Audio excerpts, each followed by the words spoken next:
l'esprit de l'ours Baribal.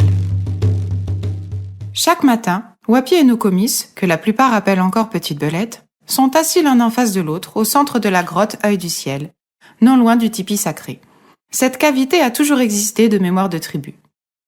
Les murs circulaires s'arrondissent depuis la base jusqu'au plafond tout là-haut, où les yeux sont aussitôt attirés par un trou allongé ouvrant la roche sur le bleu intense de l'azur, effectivement comme un œil. À certains moments privilégiés du calendrier, le soleil passe directement au milieu et la lune aussi. Leur lumière transfigure la caverne. Le village y est alors rassemblé. C'est le moment solennel de faire des réparations, des promesses et des vœux. Les grottes sont des endroits spéciaux. Elles servent de refuge, de grenier, de lieu de culte. Pas étonnant que le maître ait choisi celle-ci pour enseigner l'art du tambour à sa jeune élève.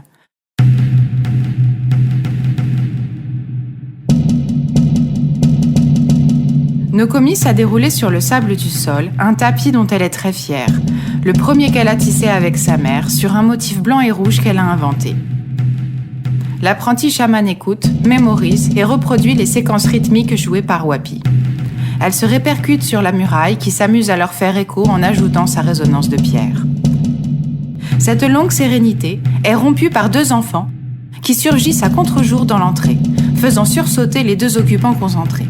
Deux messagers effrayés par leur mission. « Pardon, vénéré Wapi, c'est Castorou, il va mourir !» Nokomis, abasourdi, se lève avec vivacité. Les deux tambours sont abandonnés sur le tapis. Le sage vérifie machinalement qu'il porte bien son sac médecine cousu à la ceinture, avec ses plantes fondamentales. Il se tourne vers les enfants. « Conduisez-nous, accompagne-moi, Nokomis », ordonne Wapi. La fillette est déjà loin devant. Tous arrivent rapidement sur les lieux. Près du wigwam, ils sont surpris de trouver Tokela, que la plupart appellent encore Petit Renard, pâle et fébrile. En se baissant pour entrer, Wapi lui jette un coup d'œil incisif. Nokomis a vu aussi la mine étrange de son amie. Mais elle n'a pas le temps de lui parler et pénètre à son tour sous la toile. À l'intérieur, en plus de la chaleur inhabituelle, une drôle d'odeur les accueille. Wapi se penche sur le jeune Indien inconscient allongé sur sa couche et l'examine avec attention.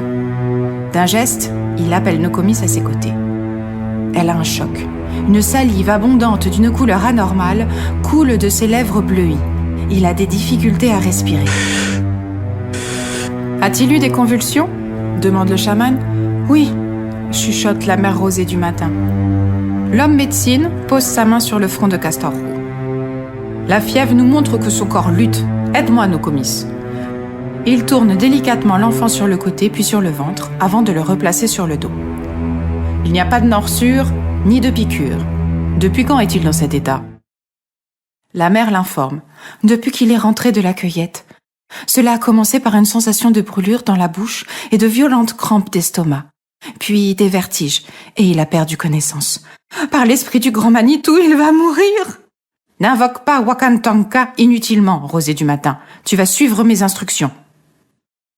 Ce disant, il fouille dans son sac médecine et en sort un bouquet d'herbes. Fais chauffer de l'eau. Prépare une tisane avec ceci à laisser infuser. Ce breuvage ne le guérira pas, mais le maintiendra en vie. Le temps que je comprenne de quel mal il souffre. Nokomis, va chercher ton tambour. J'y cours. Dehors, Nokomis passe près de Tokela, toujours accroupie près de la tente. Qu'est-ce que tu as ? S'inquiète-t-elle. Sans obtenir de réponse, elle file à la grotte Œil du Ciel et a vite fait de revenir avec son instrument qu'elle a appris à porter dans son dos. Une fois dans le tipi, Wapi lui dit « Comme le malade ne peut rien avaler, Rosée du matin va distiller tous les quarts de temps cette tisane goutte à goutte dans sa gorge. Pendant qu'elle effectuera ce geste, tu vas jouer le rythme sacré que je t'ai enseigné ce matin. Tu t'en souviens ?» Nokomis répond par l'affirmative et Wapi sort du tipi. Il ne s'étonne pas que Tokela soit encore là. Il l'attrape aux épaules pour l'obliger à se lever.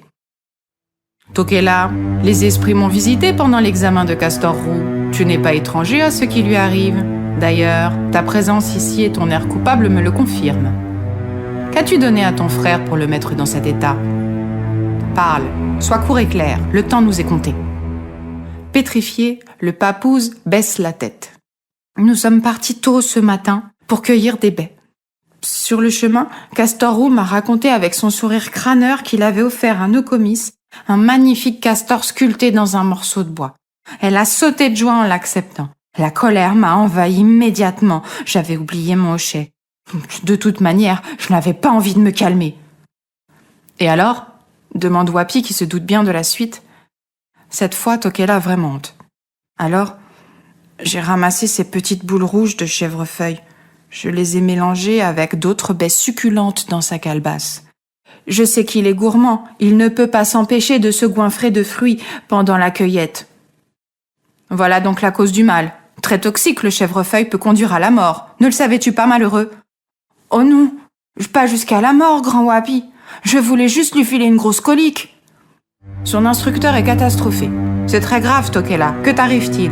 As-tu perdu conscience de la fragilité de la vie ? Qu'elle est comme l'éclat d'une luciole dans la nuit ? Qu'un rien peut la souffler et l'éteindre à jamais ? Je n'ai jamais réussi à sculpter le moindre bout de bois, se justifie le garçon. C'est quand même trop injuste. Wapi, furieux, le secoue encore. Comment Nokomis peut-elle être ton amie ?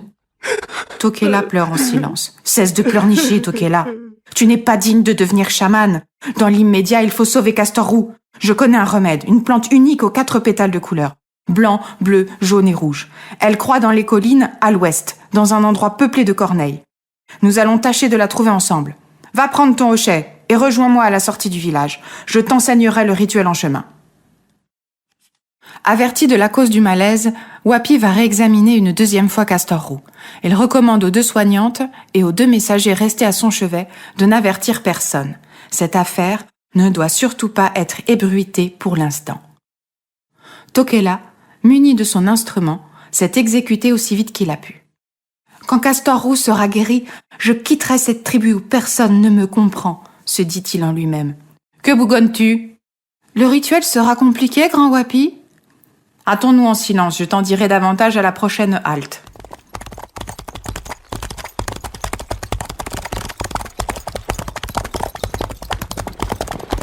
Au bout d'1 heure de cheval, les voilà au pied du massif. Ils font une pause et le chaman l'instruit longuement. Il termine en lui disant « Je reste avec nos montures. Tu vas grimper seul dans le bois au milieu de cette colline pour cueillir cette fleur. Tu te rappelleras bien de tout ce que je t'ai dit pour l'atteindre. » Et comme le garçon hoche la tête, il ajoute « Alors va, Tokela, et fais vite, je vais t'attendre ici. »